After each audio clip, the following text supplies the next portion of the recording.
नमस्कार. आनंदाची गुरुकिल्ली या चॅनलमध्ये तुम्हा सर्वांचे खूप खूप स्वागत. समस्या आपल्या दैनंदिन संभाषणात अतिशय सातत्याने वापरला जाणारा असा इतर अनेक नकारात्मक शब्दातीलच हा एक शब्द. कार्यालयात समस्या, घरात समस्या. काय हे आयुष्य? समस्या म्हणजे तरी काय? आता हा प्रसंग पहा. एक पदवीधर तरुण नोकरी शोधून शोधून अगदी मेटाकुटीला आला होता. काही वर्षांनी त्याला पत्रकाराची एक नोकरी मिळाली. अनेक अपेक्षा व एक अनुभूत भीती मनाशी बाळगत तो कार्यालयात पोहोचला. मुख्य संपादकांनी त्याला बोलावून घेतले व म्हणाले, आज स्वातंत्र्य दिन. नौदलाचे एक जहाज आपल्या बंदरात आले आहे.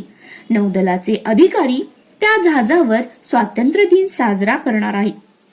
आपल्या मासिकाकरिता या घटनेची माहिती गोळा करायला लाग. पहिलाच दिवस, पहिलीच कामगिरी. तो तरुण मोठ्या उत्साहाने बंदराच्या दिशेने धावत सुटला. किल्ला, तहसीलदारांचे कार्यालय, पक्षाचे कार्यालय व इतर अनेक ठिकाणी नेमणूक केले गेलेले इतर सारे पत्रकार आपापल्या माहितीची शेवटची पडताळणी करण्यासाठी सायंकाळी मुख्य कार्यालयात एकत्र आले. हा नवीन पत्रकार मात्र एकटाच काहीही लिखाण न करता दुःखी कष्टी होऊन बसलेला होता. त्याच्या एका सहकार्याने हळूच त्याची विचारणा केली, तू तुझी माहिती का लिहिली नाहीस? तो नवीन पत्रकार म्हणाला, माझे नशीबच खोटे. मी जेव्हा पीठ विकायचे म्हणतो तेव्हा जोरात वारा वाहतो आणि जेव्हा मीठ विकायला निघतो तेव्हा नेमका पाऊस पडू लागतो. अगदी पहिल्याच दिवशी मला नेमून दिलेल्या कामामुळे मी समस्येत अडकलोय. संपादकांनी मला नौदलाच्या जहाजावर साजरा होत असलेल्या स्वातंत्र्य दिनाची माहिती मिळवण्यास पाठवले होते. परंतु त्या जहाजावर काही स्वातंत्र्य दिन साजरे झालेच नाही. तो तरुण पत्रकार निराशाने म्हणाला. का बरे? त्या सहकार्याने विचारले. त्या जहाजाला एक मोठे छिद्र पडले होते. तिथे असलेले सारे लोक समारंभाच्या तयारीत मग्न असल्याने कुणीच ते पाहिले नव्हते. त्या जहाजात जेव्हा भरपूर पाणी शिरले तेव्हा कुणीतरी पाहिले आणि त्यानंतर मात्र ते सारेजण ते जहाज दुरुस्त करण्यातच मग्न झाले. स्वातंत्र्य दिन ते कसा साजरा करणार? त्या नवीन पत्रकाराने उदासीनपणे सांगितले. त्याचा सहकारी मात्र फारच उतावीळ झाला होता. हाय रे दैवा, ही बातमी तर अगदी पहिल्या पानावर छापून यायला हवी, असे म्हणत त्या दुर्घटनेविषयी अधिक माहिती मिळवण्यासाठी त्याने धाव घेतली. केवळ एक समस्या म्हणून त्या बातमीकडे पाहिल्या कारणाने तो नवीन पत्रकार हिरमुसला झाला होता. परंतु तीच बातमी दुसऱ्या एका बातमीदारासाठी त्याचे बौद्धिक कौशल्य सिद्ध करणारी एक सुवर्ण संधीच होती. नवीन पत्रकाराने ही संधी गमावली होती तर दुसऱ्या पत्रकाराने ती अचूक हेरली होती. जीवन काही आपण ठरविलेल्या योजनाबद्ध कार्यक्रमासारखे घडत नाही. जीवन अनपेक्षित संधींची एक भव्य यात्राच आहे. खरे तर प्रत्येक समस्या ही आपणाकरिता एक संधीच असते. बुद्ध एकदा जंगलातून चालले होते. जवळच लाकूड तोडणारे काही लाकूड धावत धावत त्यांच्यापाशी येऊन म्हणाले, थांबा, कृपया थांबा. या जंगलात एक भयंकर राक्षस आहे. तो नरमांस भक्षण करणारा नरभक्षी आहे. माणसाला खाऊन झाल्यावर तो माणसाचा अंगठा कापून सुरक्षित ठेवतो.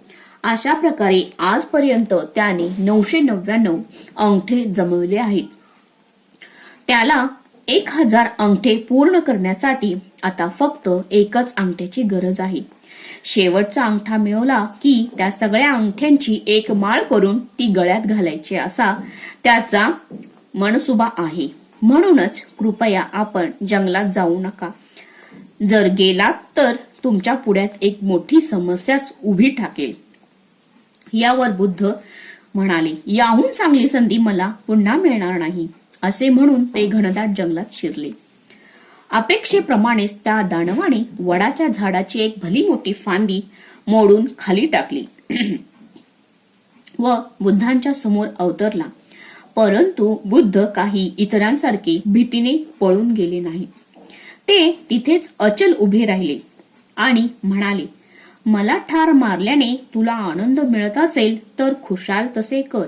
मी मान्य करतो की तू खरोखरच धैर्यवान आहेस, पण एक गोष्ट मात्र खरी की तुझ्यापाशी वडाची फांदी बोडण्याचे सामर्थ्य जरी असले तरी ती फांदी पुन्हा त्या झाडावर जोडणे मात्र तुला कदापि शक्य नाही. विध्वंस करणे फार सोपे असते, परंतु जोडणे मात्र महाकठीण. तुझ्यापाशी नाश करण्याची कला आहे, पण मला जोडण्याची घडविण्याची कला अवगत आहे. बुद्ध म्हणाले, त्यांच्या शब्दापेक्षा त्यातील सत्य व करुणा त्या राक्षसास खोलवर स्पर्श करून गेली. त्यानंतर तो बुद्धांचा शिष्य झाला. तो होता अंगुलीमाल. या कहाणीच्या विश्लेषणातून आपण असे पाहू शकतो, कहाणीतील सत्य मात्र अतिशय साधे व सोपे आहे. तो राक्षस काही बुद्धांकरता एखादी समस्या नव्हता, परंतु गावकऱ्यांपुढे वाढून ठेवलेल्या दुःखापासून त्यांची सुटका करण्याची ती एक संधी होती, इतकेच. काहींना अगदी यासारख्याच समस्या असतात, पण त्या समस्यामध्ये संधी शोधता आली पाहिजे. आपल्या समोरही बऱ्याच समस्या असतात आणि आपण त्या समस्यांना कुरवळत बसतो, पण तीच समस्या आपल्यासाठी संधी होऊ शकते. अशाच तुमच्या आयुष्यात असलेल्या समस्यांना संधी बघून त्या संधीचा उपयोग करून घ्या आणि आनंदाने जीवन जगा. धन्यवाद.